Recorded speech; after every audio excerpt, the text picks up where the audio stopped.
All right, so today we are going to put some handles on some mugs.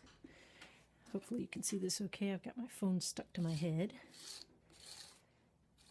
So these are things that I threw last week. I have to wait for them to set up enough that they can be handled without getting squished. And unfortunately this one actually I let sit over the weekend wrapped up, and it's a little on the dry side, but I think it's still okay. So we scrape the bottom to get rid of any little crusties on there, and then just kind of give it a roll around. Smooth that bottom edge. You can always trim the bottoms of mugs. Sorry, the dog is whining in the background there. Hi, Stewie. You can always trim the bottoms of mugs, but it's an extra step. It takes time, and so it's going to make your mugs more expensive. I have tried it, timed it, did the math to see how much more I would need to charge for a mug, and ultimately, for now at least, I've decided it's not worth it because people are still happy to buy mugs without a trimmed bottom. At some point, if I become very high-end, if I wanted to be selling these through galleries, for example, as opposed to just through gift shops and the farmers market and things like that, I might want to make some that were trimmed, since in places like that people are interested in paying a little more and getting a little more. But there's nothing wrong with a mug with an untrimmed bottom. So for now we just sort of smooth everything out. Just takes a minute to do that compared to trimming, which is a little more time intensive. So I'm just making sure that it looks nice and that there's nothing, no sharp edges that would scratch the table once it was fired. Turn this, hopefully you can see that okay. So that looks fine. These mugs are 1.25 pounds. When they're finished, they hold about 16 ounces. So I just get myself a little pinch of clay. I'm going to pat that into a ball.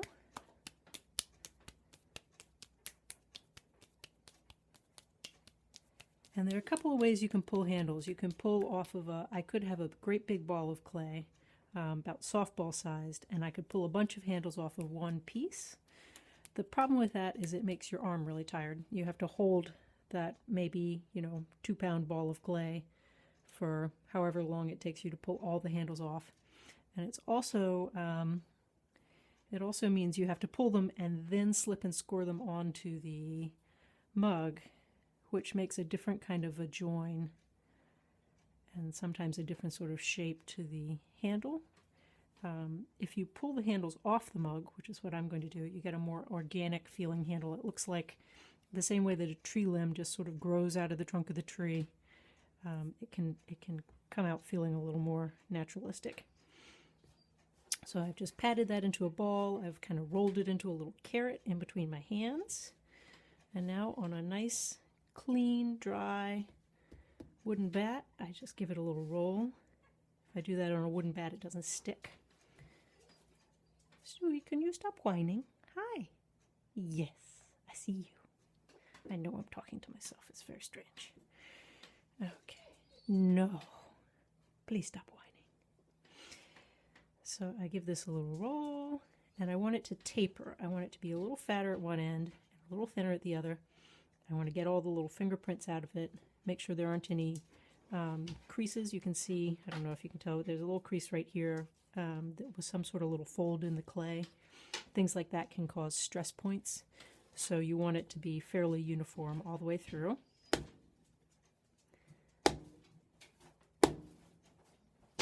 then we just sort of throw it and it'll flatten.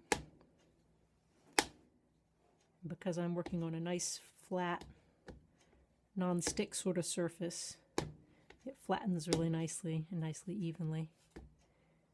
Rather than trying to pat it with my fingers or use a tool to straighten it out, I'm just letting gravity do all the work for me. So that's nice. You can see it tapers this way and this way. It's tapering all over. That's a good length. It's about, you know, a little taller than the mug. So now I want to roll the bottom. So I've got a good fat bottom for a good surface. Give me something to work with to stick this onto the mug. So I'm just patting with my fingers so that it flares out a little bit at the bottom, just to give me more surface area to work with. And again, since I'm working on a non-stick kind of surface, a wooden bat is perfect. And then I want to just squeeze my way up so that any little fingerprints that I made by flaring out that base are kind of worked back into the taper of the whole thing. And unstick that, give it a little roll so that my edges are bent back. That way I won't catch any air underneath them. I'll be able to fold them smoothly onto the mug. You'll notice I've got a towel folded up on my lap. That is so I can put my mug on my lap and not worry about squishing it. You just want a little padded surface to work on. So over here I've got some slip, and I've poured a little bit. I don't know if you can read this. It says death juice, do not drink. This is magic water. It's sodium silicate and soda ash in water. You can find recipes for that sort of thing online. I think this might have been Lana Wilson's recipe. I might have gotten it from her. She may have posted that online if I remember correctly. But they are just available. Basically what magic water does is it keeps everything in suspension. It makes all those little clay platelets float around instead of settling and adhering to each other, so that when you use your slip, which is just clay and water, if you add some magic water to it, it keeps everything mixed up as long as is humanly possible, so that as it dries, you don't end up with this area drying, and just water in between, which dries out, leaving you with two separate surfaces. What you end up with is all of this stays as mixed and as jelly-like as possible, so you get a kind of a custard that gets thicker and thicker and thicker until it is solid during the drying process, as opposed to something that wants to separate. And it helps things bond a little more than just straight slip. So I've just slipped and scored. There's a little magic water mixed in. And you don't need to measure the amount of magic water you're adding. There's no like specific proportion or anything. Just pour a little in with your slip. So now I'm patting this on. I slipped and scored both surfaces, you notice. Ideally, again, I would like this to be a little squishier than it is. It's a sort of a dry, leather hard clay at this point. I would like it to be a little wetter, but I think it'll probably be okay. It's still workable. So this is a great little tool. This is actually, I think it's a printmaking tool maybe. I've forgotten where this came from, but they're handy. It's just got a little rubber tip, which is helpful for smoothing. And I'm just going to smooth this little line. I've really smushed to work any air out, make sure there's good surface-to-surface contact between my handle and my mug. And now I just want to smooth this last little line. Anywhere you've got a visual line that you can see, that's a place where air can get under there, and it'll just dry the two edges out faster because they're not touching each other. Anywhere you've got a sharp little edge like that, it just dries a tiny bit faster, and that can help that whole piece just peel up. So you really do, if you can, unless there's a stylistic reason to leave that, if you can smooth that back down, that'll help your handle actually stay stuck rather than peeling away as it dries. Smooth, smooth, smooth. Doesn't actually take terribly long, so I feel like it's worth doing. And for this style of mug, it looks nice and finished. If I was doing something that was a little more rustic, I might stick my handle on in a different way, but the style works. Make sure my fingers are clean. I'm going to give it a last smooth. If you're somebody who has very warm hands, you may want to occasionally sponge over your fingers with just a damp sponge. I used to teach kids clay classes and adult sort of community art classes, and the people who had trouble with coils and with hand building and work like this, you could always tell who they were. They all had really warm hands. It just dries the clay out, and it makes it a lot. I'm always freezing. My hands are always freezing. I'm really good at making pie crust, and it does just make it a lot easier. It gives you a longer working time with the clay, and even, an extra 10 seconds or whatever gives you time to get something really well adhered without drying the clay out and cracking. So that's just really nicely stuck down. It's very smooth. I don't know how much detail you can tell with this lovely iPhone photo quality, but there we go. So now that's hanging on there and it's stuck. It's not going to come off. I have taken the time to make sure it's really on there. I'm going to hold it like this, give it a dunk.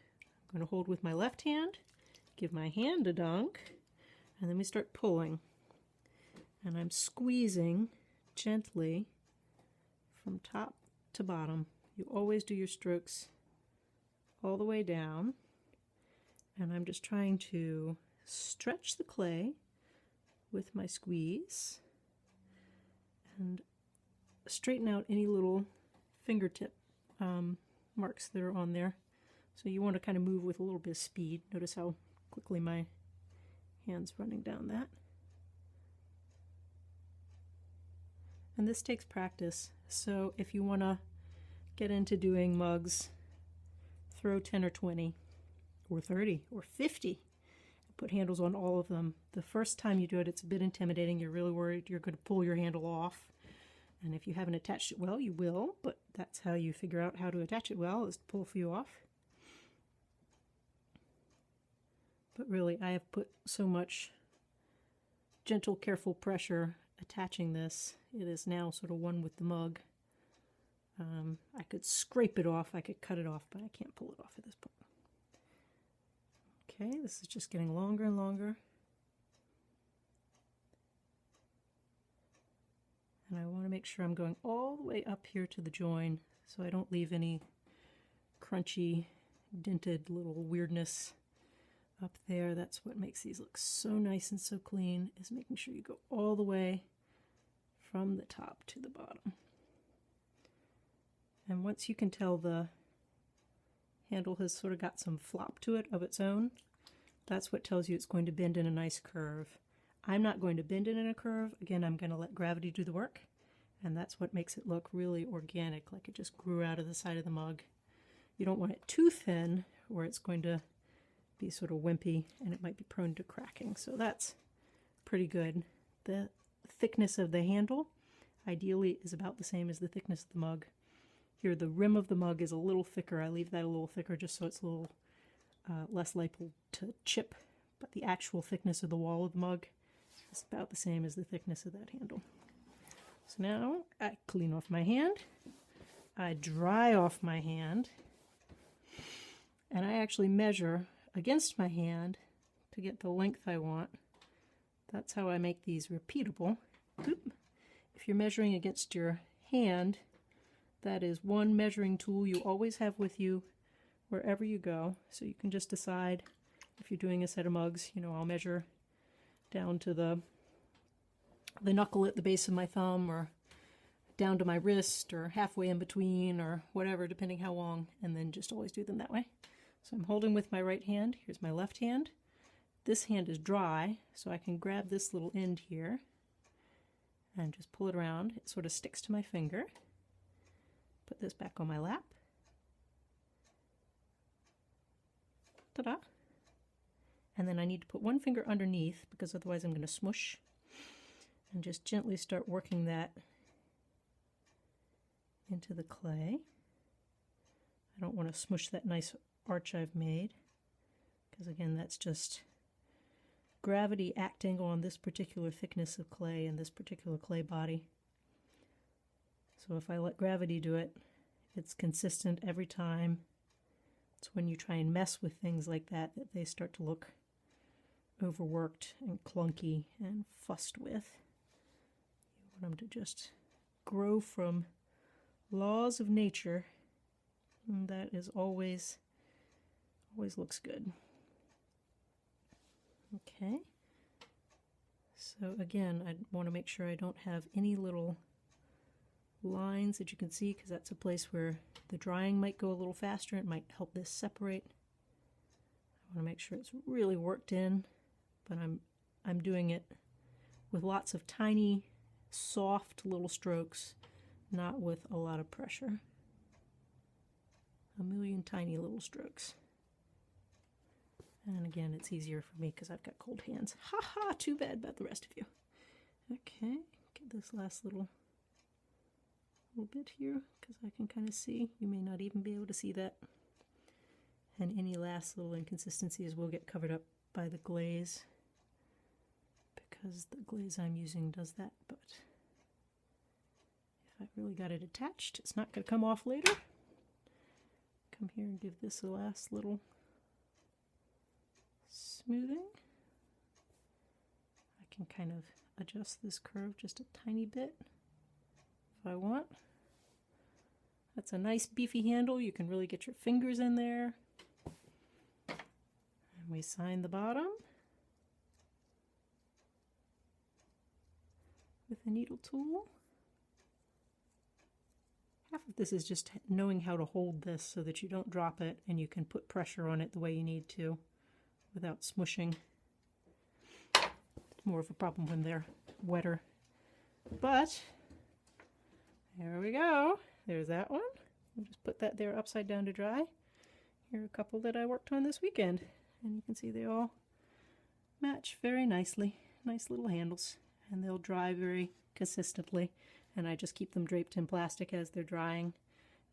That helps them dry more slowly, so you have less of a risk of cracking.